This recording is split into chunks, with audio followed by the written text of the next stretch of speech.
moment. And she was right. When she met Corbin, he was the best thing that ever happened to her.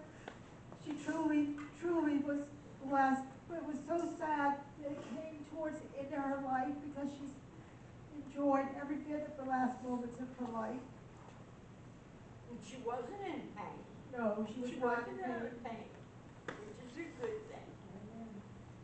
And at the end, She didn't do well with pain, and it's a good thing she wasn't. she didn't do pain, but at the end, she just gave up. And she said, I'm ready to go.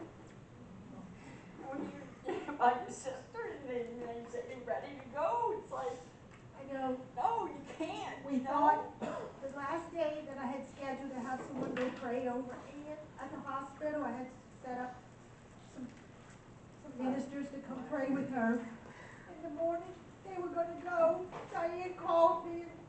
I knew when that phone rang early that morning. I said, please don't tell me. But she said Ann was gone, so she didn't even get the opportunity for us to get there that day. But I knew when that phone rang it was her. God knows everybody that knows Diane. She sleeps till 3 a.m. 3 p.m. 3 p.m. So if I'm calling you at 8, something's wrong. But she was well loved, and she loved everyone. No one was a stranger to her. She loved and made everyone feel important, always.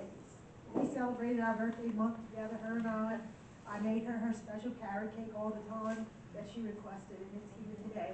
And we had that at her birthday party. We had her birthday party this year at my house, and she wanted a Carrot cake. She wanted carrot cake, but the main meal was the Grandma Ann's Greek salad and salad dressing, and then the Greek spaghetti with roast. And that's what we did. We appreciate all you that have shown up. And she ruined it all with the carrot cake, because then she didn't talk about anything but carrot cake. Okay, anybody else? I'm done. I'm not Good. Anything else? Your turn, Mike. Mike wants to.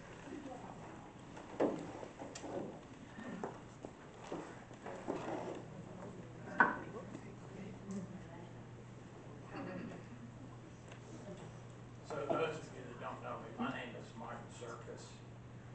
My grandfather was Aunt Ann's brother.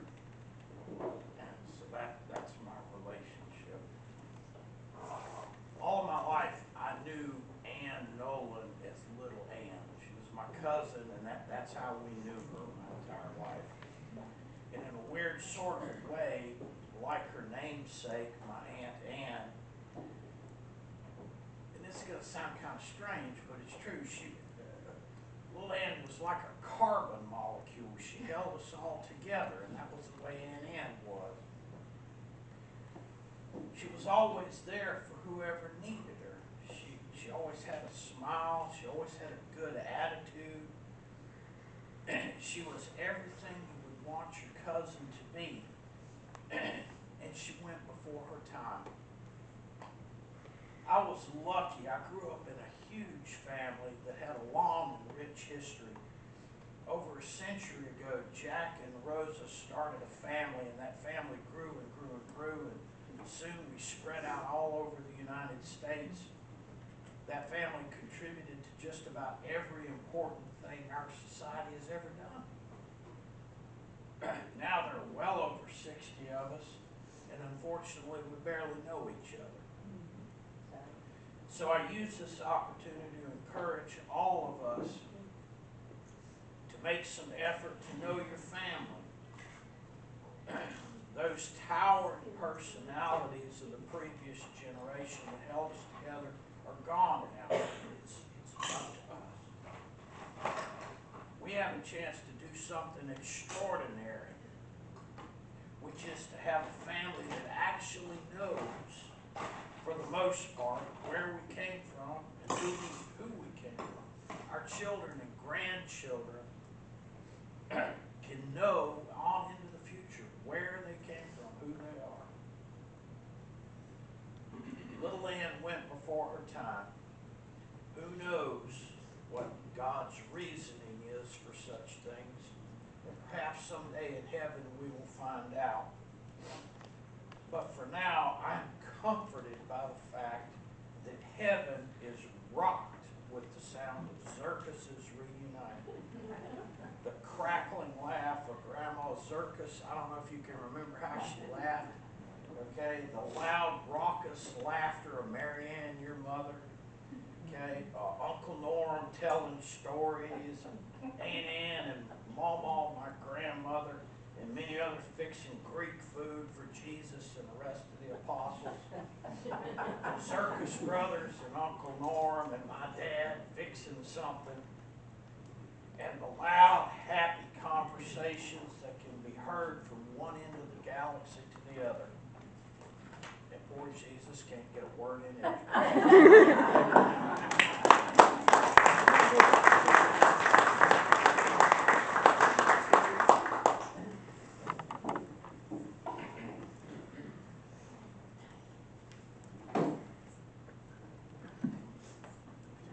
Hi everybody, my name's Brittany. I'm Ray's best friend. I know the shenanigan Autumn as well. Riley. I first met Nanny Ann, is what I call her, because I got run up to at Picayune Paradise when the whole family was having a little party. And Ray's like, this is my nanny, this is my nanny. So I got used to calling her Nanny Ann and found out that she did not live too far from me. We were actually around the corner buddies, and we would always run into each other at Winn-Dixie. And I'd see her in her little cart, and I would always hear her, because sweet Lord, she saw me and she knew who I was, but she would never remember my name. So she would scream across Winn-Dixie, hey, Ray's friend. Hey, you're Ray Sean's friend. And I'd go, where's Nanny? And we go walk up, and there was a couple of times that we took selfies, and we sent it to Ray, like, look who I ran into.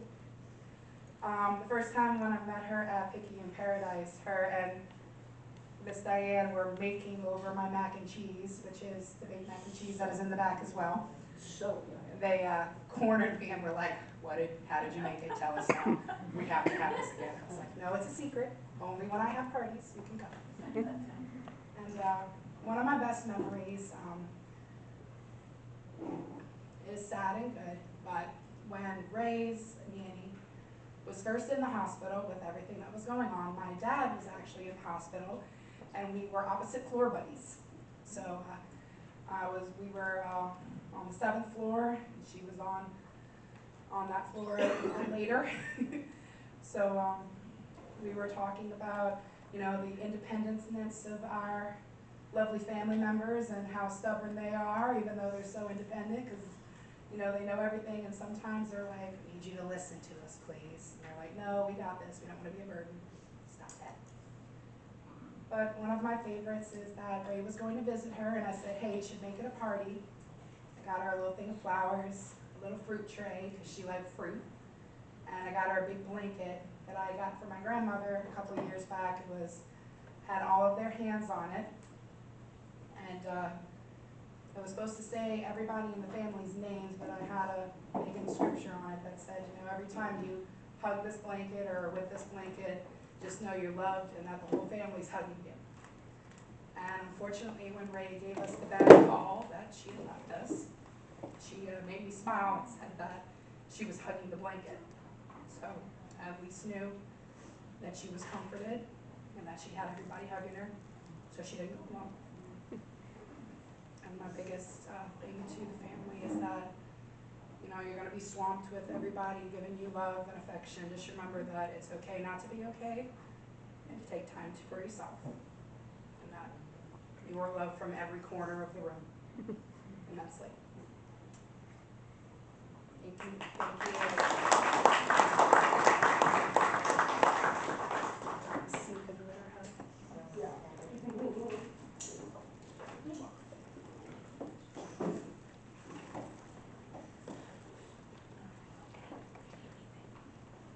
Anybody else? Corbin.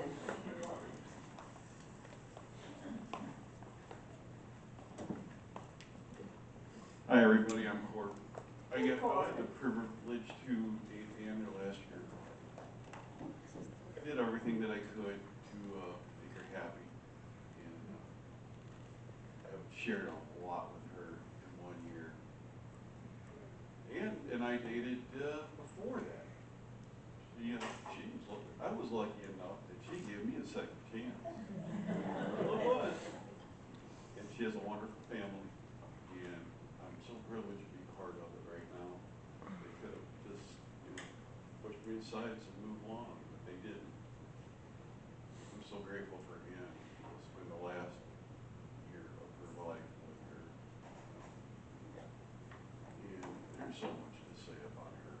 Everywhere I took her, she was always smiling. She always wanted to talk to everybody. We get in fights when I take her downtown to eat, and she'd want to feed all the bums too. And I said, don't take your wallet out downtown. Okay, just don't do it. But she was so fun-loving and so giving. She loved everybody that she would come in contact. She talked to people and smile at everybody.